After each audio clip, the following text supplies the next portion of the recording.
Hey guys, this is Arushi from CenMax support team. In this video, I am going to show you how to create a MySQL database in DirectAdmin. It is very simple and you can easily create your MySQL database in just a few seconds once you watch this video.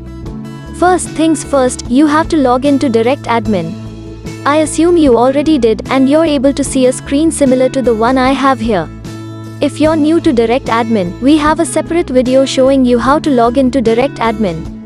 Find the link for it in the description. Now back on the track, in the very first section of DirectAdmin, you'll be able to find an option called MySQL Management. Click on it. As soon as you click on MySQL Management, an interface will load up like this. You'll be able to see 3 buttons and one of them will be Create Database.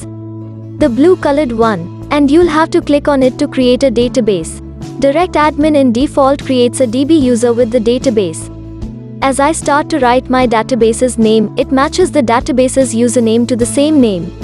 In most cases, that's something you wouldn't want to change.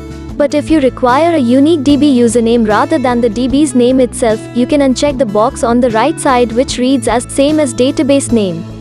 Now I am randomly generating the password. It is always recommended to generate passwords randomly whenever you are creating a DB for increased security.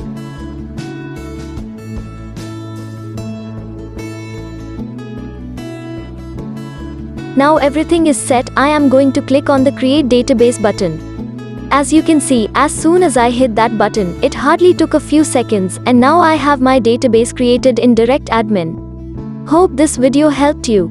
If you face any issues in this process, feel free to contact our support team. We're always here to help and we love helping people like you. If you're not with CenMax yet, give our website and plans a look. There's a link in the description box. I am confident that you'll fall in love with us. We'll catch you up with a new video. Have a good day.